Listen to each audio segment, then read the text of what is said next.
Students, आज हम CPC के सेक्शन 85 से सेक्शन 88 तक डिस्कस करेंगे। इसमें जो विशेष दावे चल रहे थे, जो विशेष सूट चल रहे थे कि विशेष सूट्स क्या होते हैं, उनको कैसे फाइल किया जाएगा, उनकी क्वालिटी क्या होती है, उनके बारे में ही अभी हम डिस्कस कर रहे थे। तो इसमें सेक्शन 85 कहता है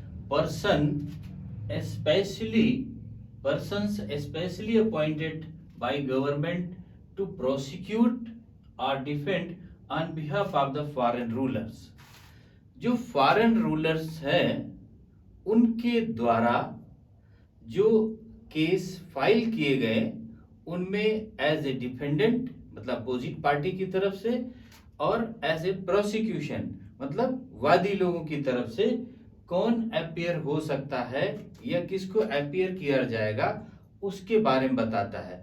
अब वहां के रूलर के खिलाफ में कोई केस कर दिया गया तो रूलर तो आएगा नहीं लड़ने के लिए, तो वो क्या होगा, तो इन्होंने कहा on the request of the ruler of a foreign state, जो फॉरेन स्टेट का रूलर होगा उसके बिहाफ पर on request of appoint other prosecute और डिफेंड, एक व्यक्ति को किसके, जो फॉरेन स्टेट रूलर है उसके बिहाफ पर, उसके रिक्वेस्ट पर एक व्यक्ति को डिफेंड करने के लिए या प्रोसिक्यूट करने के लिए नियुक्त किया जाता है और वो रिकॉग्नाइज्ड एजेंट कहलाता है। वो क्या कहलाएगा, रिकॉग्नाइज्ड एजेंट कहलाएगा।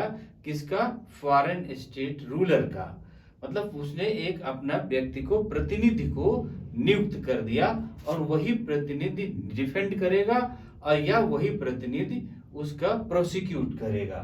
अब बात आती है इसका सेकेंड, इसका सब क्लास 2 कहता है फॉर दिस केस और एनी अदर केस, वो जो अपॉइंट किया गया व्यक्ति वो ये केस लड़ने के लिए होगा या दूसरे जो केस होंगे जो उस स्टेट, फॉरेन स्टेट के रूलर से रिलेटेड होंगे उन्हें लड़ेगा। अब थर्ड पार्ट इसमें कहा कि he can recognized person under him, और जो ये रिकॉग्नाइज्ड पर्सन किया गया, ये रिकॉग्नाइज्ड पर्सन अपने अंडर में है, अपने नीचे कुछ लोगों को अपॉइंट कर सकता है। मान लीजिए कि 5 केस हो गए उस फॉरेन स्टेट रूलर के, तो 5 केस को अकेले तो नहीं कर लेगा, तो वो क्या करेगा, अपने अंडर में कुछ व्यक्ति को अपॉइंट कर लेगा और उनके द्वारा वो वर्क कराएगा। वो वर्क ऐसे माने जाएंगे कि जैसे उसे legal appointment foreign state ruler के द्वारा किए गए और वो उसको डिफेंड या प्रोसिक्यूट कर रहा है। तो ये बात हो गई सेक्शन 85 की।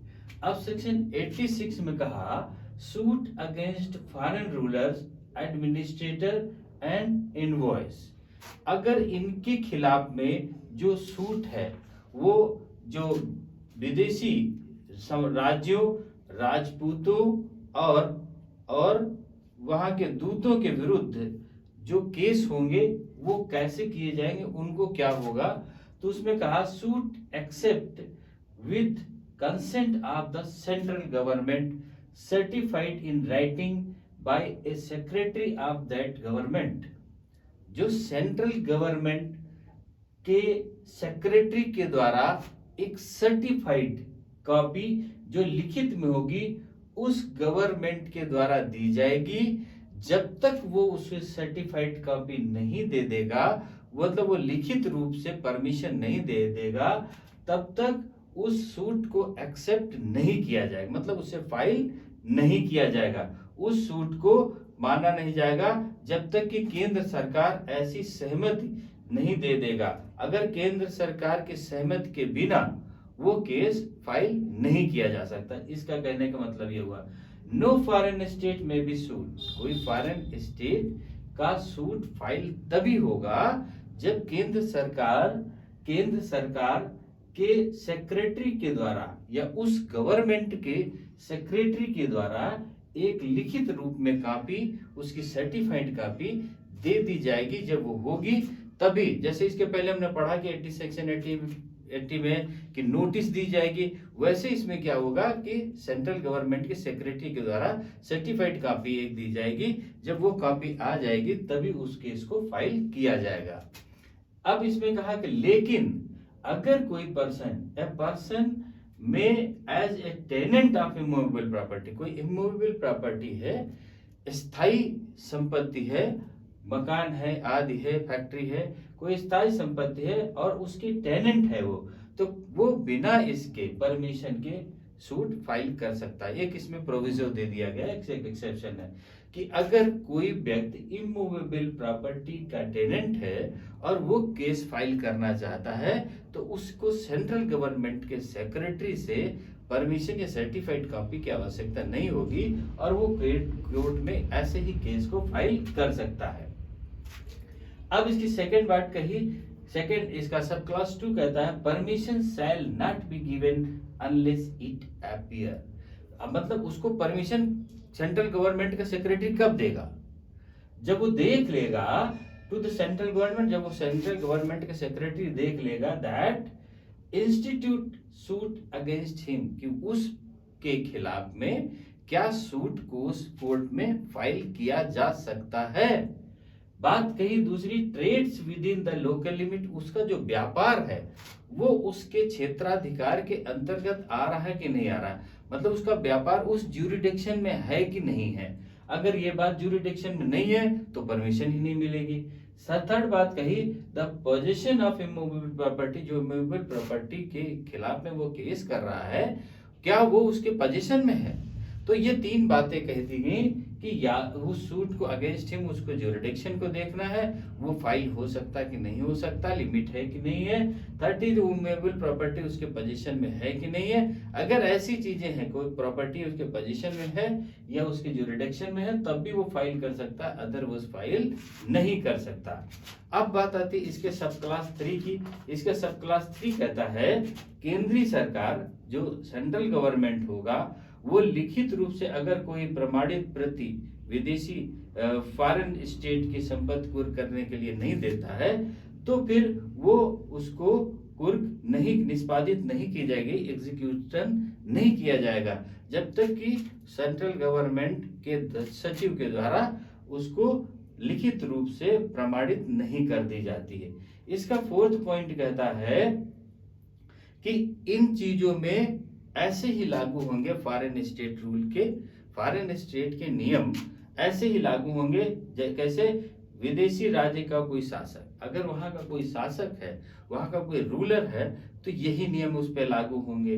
इसके सेकंड पार्ट कहते विदेशी राज्य का कोई भी राजदूत या दूत, राजदूत है या वहां का दूत है तो उस पर भी यही नियम लागू होंगे, सेंट्रल गवर्नमेंट के सेक्रेटरी उसको परमिशन दे। फिर उन्होंने कहा कॉमनवेल्थ देश का कोई भी उच्चायुक्त, कोई भी हायर कमिश्नर होगा वहां का तो वो कॉमनवेल्थ देश का। अब इसमें इनके लिए केस में वही रूलिंग होगी और वही फॉरेन स्टेट का पार्टी बना करके काम किया जाएगा। अब इसमें लास्ट में कह दिया कि इन व्यक्तियों को गिरफ्तार नहीं किया जाएगा। इसमें एग्जीक्यूशन हो गया, एग्जीक्यूशन के बाद में गिरफ्तारी जारी कर दी गई या कुर्क करने की, अटैचमेंट करने के लिए जारी कर दिया गया, तो कुर्क नहीं की जाएगी और गिरफ्तारी नहीं की जाएगी। किन किन व्यक्तियों की गिरफ्तारी नहीं की जाएगी, विदेशी राज्य का कोई शासक होगा, अगर शासक है विदेशी राज्य का तो उसको गिरफ्तार नहीं किया जाएगा। दूसरी बात कह दी विदेशी राज्य का कोई राजदूत या दूत, राजदूत है वहां का या दूत है, उसको गिरफ्तार नहीं किया जाएगा। कॉमनवेल्थ देश का कोई उच्चायुक्त है तो उसको गिरफ्तार नहीं किया जाएगा। विदेशी राज्य के कर्मचारी वृंद का कोई विदेशी राज्य का शासक है तो भी उसको गिरफ्तारी नहीं की जाएगी। अब ऐसी चीजें हैं कि इनको गिरफ्तारी से छूट किया जाएगा, कि इनके खिलाफ एज ए फॉरेन स्टेट समझा जाएगा, ये बात इसमें क्लियर कर दी गई। अब बात आती सेक्शन 87 की। सेक्शन 87 कहता है style of foreign rulers as parties to suit, विदेशी शासकों को वादों के पक्षकारों के रूप में अभियान, मतलब उनको जो शासक हैं क्या उनको पार्टी बना दिया जाएगा, क्या वहां का फॉरेन सचिव है उसको पार्टी बना दिया जाएगा, ऐसा नहीं होता। तो इन्होंने कहा कि जो भी हम सूट को फाइल करेंगे, जो भी दावे को फाइल करेंगे, सूट को फाइल करेंगे तो in the name of state, उस स्टेट के नाम से सूट को फाइल करेंगे, पर्सनल व्यक्ति के नाम से फाइल नहीं कर देंगे। हम पर्सनल उसके व्यक्ति के नाम से फाइल नहीं कर सकते, उस फॉरेन स्टेट के नाम से उस सूट को फाइल किया जाएगा। ये सेक्शन 87 कहता है। अब सेक्शन 87 ए कहता है definition of foreign state and ruler. Foreign state के डेफिनेशन, परिभाषा क्या है और उसका रूलर क्या, उसका रूलर का परिभाषा क्या है, ये सेक्शन 87 ए में दे दिया गया। तो फॉरेन स्टेट होता क्या है?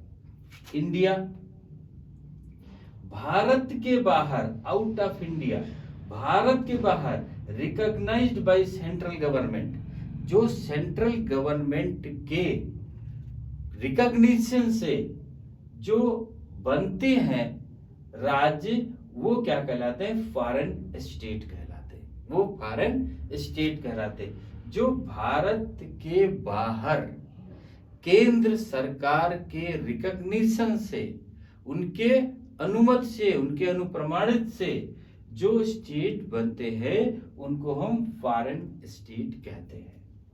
अब उन फॉरेन स्टेट का जो भारत के बाहर सेंट्रल गवर्नमेंट के रिकॉग्निशन से बने हैं, वहां का जो हेड होता है, head of that state, head of that state, उस स्टेट का हेड को हम रूलर कहते हैं। तो ये बात सेक्शन 87 ए में बता दी गई। सेक्शन 87 बी में कहा application of section 87, 85 and 86 to ruler of former Indian state. Former Indian state के बारे में बात करी इन्होंने 87 बी में कि भूतपूर्व भारतीय राज्यों के शासकों को, जो भूतपूर्व भारतीय राज्य के शासक हैं उनको सेक्शन 85, सेक्शन 86 सब क्लास 1, सेक्शन 86 सब क्लास 3 में दिया गया है। और उन्हीं वही यही रूल सेक्शन 85, सेक्शन 86 सब क्लास 1, सेक्शन 86 सब क्लास 3 यही अप्लाई होंगे कहां पर? फार्मर इंडियन स्टेट में। फार्मर इंडियन स्टेट में भूतपूर्व भारतीय राज्यों में यही अप्लाई होंगे। इस ये बात से सिंपल सी बात कह दी। अब सेक्शन 88 में, सेक्शन 88 क्या है? सेक्शन 88 इंपॉर्टेंट है। वेयर इंटरप्लीडर सूट में बी इंस्टीट्यूटेड। इंटरप्लीडर सूट को, अंतराभिवाची वाद, इनको कहाँ स्थापित किया जाएगा, कब स्थापित किया जाएगा? पहली तो बात समझ लेते हैं, अगर इंटरप्लीडर सूट, अंतराभिवाची वाद को अगर हम समझ लें कि ये है क्या वाकई में अंतराभिवाची जो वाद है या इंटरप्लीडर सूट है, तो क्लियर हो जाएगा। इंटरप्लीडर सूट होता क्या है इसको क्लियर कर लें। 2 or more persons claim adversely to one another। एक व्यक्ति है, यहां पर एक व्यक्ति है और उस व्यक्ति पर सेम डेब्ट के लिए, सेम ऋण के लिए, सेम मनी के लिए और सेम प्रॉपर्टी, चाहे इमोबिल हो चाहे मोबिल हो, सेम प्रॉपर्टी के लिए 2 या 2 से व्यक्ति क्लेम करते हैं थर्ड पर्सन से। एक व्यक्ति से 2 या 2 से अधिक व्यक्ति इन चीजों के लिए क्लेम करते हैं। अब इसको और हिंदी में समझ लेते हैं इजी में, कि एक व्यक्ति ए है, उस पर बी सी डी 3 व्यक्ति क्लेम करते हैं। ए व्यक्ति के पास में एक मूर्ति है और मूर्ति के लिए ए व्यक्ति के पास एक मूर्ति है और बी उसको क्लेम करता है कि मेरी है। सी क्लेम करता है, वही भी ओरिजिनल पेपर दिखाता है कि मेरी है। अब डी भी ओरिजिनल पेपर दिखाता है ए को कि ये मेरी है। 3 व्यक्ति उस मूर्ति के लिए अपने ओरिजिनल पेपर देकर के क्लेम करते हैं कि ये मूर्ति मेरी है। और जबकि जो ए व्यक्ति है वो उसे मूर्ति देने के लिए तैयार है जो उसका लीगल ऑनर है। उस मूर्ति का जो लीगल ऑनर है उसे देने के लिए तैयार है। लेकिन बात यहां आती है कि बी को दे दे, कि सी को दे दे या डी को दे दे, तीन में से किसको दे दे, तीनों ऑनर हैं। तो जहां पर ये ऑनर का कंफ्यूजन हो जाता है कि तीन डिमांड कर रहे हो, हम देने के लिए तैयार हैं, तो उसके लिए जो केस फाइल करते हैं कि इसका वास्तविक ऑनर कौन है, वो कोर्ट बता दे और उसे हम ये सामान अपना खर्चा काट करके देने के लिए तैयार हैं। तो ऐसे सूट को हम इंटरप्लीडर सूट कहते हैं या अंतराभिवाची वाद कहते हैं। तो अभी इजी क्लियर समझ में आ गया होगा कि इंटरप्लीडर सूट होता क्या है। जब दो या दो से ज्यादा लोग एक चीज के लिए उसी व्यक्ति से क्लेम करते हैं कि ये हमारी है, और वो सारे व्यक्ति अपने लीगल पेपर दिखाते हैं और लीगल पेपर उनमें से आता है कि सबके पेपर लीगल है, लेकिन हम देना तो चाहते हैं, लेकिन हम किसको दे दें, अगर एक को दे देंगे तो दूसरा हमारे पर मुकदमा कर देगा, दूसरे को दे देंगे तो तीसरा मुकदमा कर देगा। तो करेक्ट ऑनर के लिए कि सही मालिक कौन है जिसे हम दे दे, इसके लिए केस फाइल होता है, वो केस इंटरप्लीडर वाद या इंटरप्लीडर सूट कहलाता है। तो अभी बात सेक्शन 85 से सेक्शन 88 तक क्लियर हो गए होंगे। वेरी इजी सेक्शन थे लेकिन इंपॉर्टेंट सेक्शन थे। अब इसके बाद में सेक्शन 89 से हम पार्ट 5 में हम नेक्स्ट पार्ट में मिलते हैं। ओके, थैंक यू, जय हिंद।